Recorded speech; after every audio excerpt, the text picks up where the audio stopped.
when you look at the music today, you look at the music after that, it was worth it. You feel me? Most of these young artists, most of the artists, they don't get credit for it. They don't know the history. You know, you got some that understand the history, you know, like A$AP Rocky, you understand the history. You know, 21 Savage, a guy who's who we have as executive producer of the documentary. You know, because he understands the history of Freaknik. You know, when they get into it and they start reaching in, you know, like everybody else, you know, you gotta tap into the history. And so you hear them guys sample my voice on these songs. Hey, we want some pussy, and do a song. Hoochie Mama, do a song. They get a tap. They get a taste of what the shit is all about, and not just a regular beat. You know, it's a lot of substance and a lot of blood, sweat, and tears, and a lot of struggle through those songs that you're sampling. You feel me? And you know, I'm to the firm belief that they understand that. I know I've talked to some of them dudes, but I'm in the firm belief that hopefully they do know that, and that's not sampling, just a sample. Like I just did a record the other day with Young Miami. She understands. She's like, yo, this is a moment for me, you know, to do a record with you. You know, I'm from here and all that. And so we end up doing a record together. You know, that's because people tap into their history and wanna vibe. I mean, first time I met Quincy Jones, I always want to be like Quincy Jones. When I did get into the music business, I'm like, this dude singing on the record, and this is own the record company. You know what I'm saying? And I'm like, that's I want to get both pots of the bag. You feel me? You know, be smart enough to run the record company and then do that. So then, again, you know, that's the kind of shit because of me. I look at them as looking at it like that. Okay. Your contribution is super substantial. Okay. I just want to put this out there before I even ask the next question. Without Luke, most records get pulled off the shelves. Right?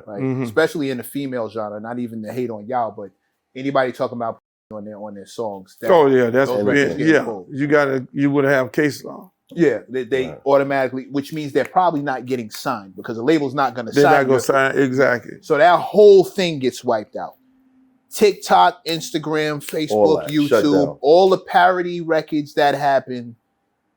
If not for him, those records don't pop off. No, so many people, again, who just got TikTok fame and just got famous doing these little records and make a whole gang of money.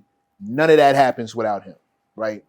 I completely get that, and I don't think a lot of people understand that. I don't think they get how deep your contribution goes. No, they don't, and that's why you know they don't know it, but they'll know it real soon because, like, you know, I had a deal with Lionsgate to do my movie. I looked at the script probably about 5-6 years ago. I looked at the script and I was like, this ain't getting it. This ain't telling the whole story. Either I knew to do a scripted series to be able to tell the whole story so people could really connect the dots because people don't know who the started hip hop in the South. They just know a bunch of motherfuckers in the South doing hip hop. They don't know I did that. You feel me? And they don't know the shit that went into it. Then the football shit and all the other things that went around. And the independent shit. So they don't know. Nobody has connected the dots. They just see the shit moving and who went to jail and, you know, because everybody ain't go to jail. Ain't nobody call up and say, hey, man, Luke, man, you need some help with some bread to fight this shit because we understand that, nigga, if you don't win, goddamn it, we ain't gonna win. But then them motherfuckers was just straight hating right there. And we just want this nigga erased because their mindset wasn't thinking about, I'm gonna sign Lil Wayne. I'm gonna sign a nigga that's gonna be, you know, cussing on the record. I'm gonna sign another nigga that's gonna be saying, hey, head and mohead. They were like, nah, we weren't doing that. You feel me? And so their mind wasn't there. But then now everybody's mind there. Now you gotta sign them, talk about fucking and sucking. And if you ain't doing that. So my whole thing, like for the last 5 years, I'm like, I'm getting into this after the script. I said, let me get out of this deal. And I got out of that deal. I'm gonna just cut my life story. I'm gonna create a film company. I'm gonna just cut my life story up into different pieces and tell the stories. Because I used to be angry when Vibe magazine ain't did no article on me. I was angry when I ain't get recognized by BET until the black woman Connie Johnson came on. She took over for Stephen Hill. Stephen Hill would never honor me. That was probably his pledge on the wall. I would never honor this on no hip hop show, and he would never be invited to nothing for BET. You feel me? And she came in, so then and kind of gave me my respect. Right. Was the first person to do that.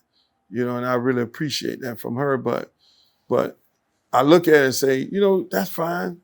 I'll be the Rodney Dangerfield. Now I'm gonna be able to tell these stories. So Freaknik is one of them stories. This young lady here came and created the whole shit and came up with the ideal and say, we gotta do this shit. Oh, let's make this shit happen.